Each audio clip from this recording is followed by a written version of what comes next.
BRS Congress మధ్య dialogue war కొనసాగుతోంది. Private hackers తో తమ ఫోన్లు ట్యాప్ చేయిస్తున్నారన్న హరీష్ రావు ఆరోపణలు అద్దంకి బల్మూరి కొట్టిపారేశారు. సొంత కుటుంబ సభ్యుల ఫోన్లే ట్యాప్ చేయించిన చరిత్ర బీఆర్ఎస్ దని మండిపడ్డారు. కాళేశ్వరం వైఫల్యం కేసీఆర్ పాపమేనని ఆది శ్రీనివాస్ ఎన్ఎం విమర్శించగా 10 ఏళ్ల చీకటి పాలన మళ్లీ రాదని కోమటిరెడ్డి స్పష్టం చేశారు.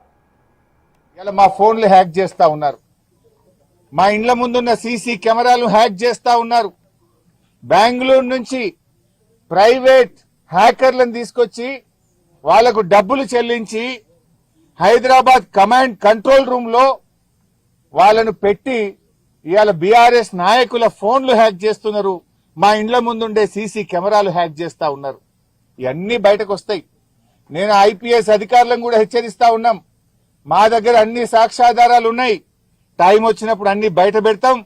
రేపు బీఆర్ఎస్ ప్రభుత్వం వచ్చిన తర్వాత మీరు రిటైర్ అయినా మిమ్మల్ని వదిలిపెట్టము. మన హైదరాబాద్ ఫ్యూచర్ లో బెంగళూరు కాదు, మన ఇండియాలోనే హబ్ అయిపోతుంది. 6 లక్షల కోట్ల విలువైన ఈ high speed corridor trains and green field highways తోని రూపురేఖలు మార్చడానికనే సీఎం గారు ఒకటే దగ్గర ఇప్పుడు కోకాపేటలో ఎకరం భూమి కొనాలంటే 200 ఎకరాలు, దాన్ని ఇంకో ఫ్యూచర్ సిటీ అని భారత్ ఫ్యూచర్ సిటీ అని పెడితే దాని మీద ఏం పనిలేని ఇద్దరు ఎప్పుడేదో మాట్లాడుతున్నారు.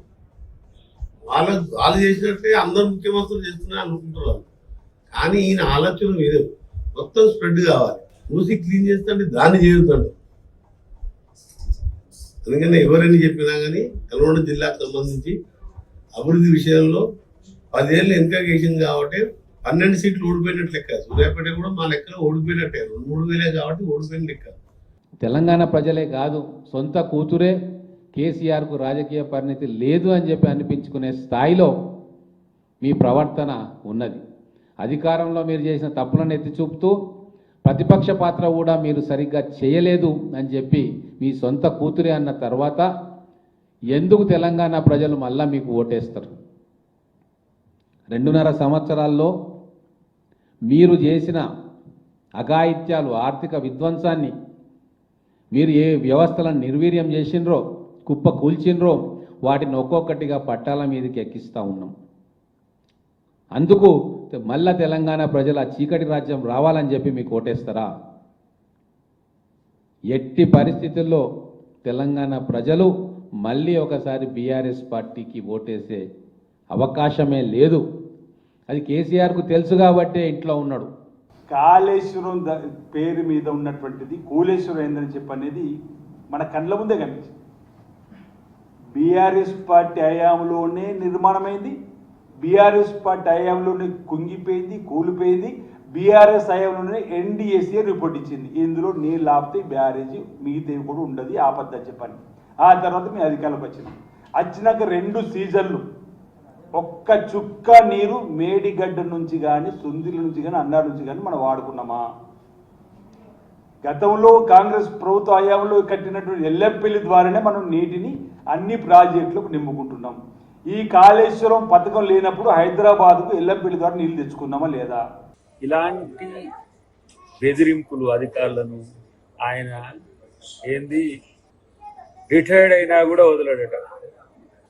నిఘా పెడుతున్నారు, సీసీ కెమెరా మీద నిఘా పెడుతున్నారు. మరి దొంగతనాలు ఎందుకు చేస్తున్నారు? దొంగతనం చేస్తే కూడా నిన్ను, మీ మామను, మీ బామ్మని వదిలేయాలన్నా? ఇట్లా వదిలేసినందుకే కదా తెలంగాణ తెగదోచుకున్నది. ఇంకా పొడింగి మాటలన్నీ మాట్లాడుతూ ఉంటాం. మళ్ళా వస్తుంది సార్ తెలుస్తలే, మీ మరదలు పెట్టిన షాక్ అర్థం కావట్లేదా? ఇంకా ఇలా అధికారం వస్తుందని మిషతోని అధికారులను బెదిరించే ప్రయత్నం చేస్తే ఏంటి నువ్వు చేసేది? ఈరోజు అధికారుల ఫోన్ ట్యాప్ జరుగుతుందని చెప్పని, మీ 10 ఏళ్ళు మీరు అధికారంలో ఉన్నప్పుడు అధికార మదంతో అధికారులని, ప్రభుత్వ ఉద్యోగులని, ఆఖరికి మీ కుటుంబ సభ్యులు స్వయాన మీ మరదలు వారి యొక్క భర్త ఫోన్ ట్యాప్ చేసినామని చెప్పి తనే స్వయంగా బయటకు వచ్చి ఈరోజు మీ పైన ఆరోపణలు చేస్తుంది. దానిపైన స్పష్టత ఇచ్చే కనీస ఇంగిత జ్ఞానం లేదు.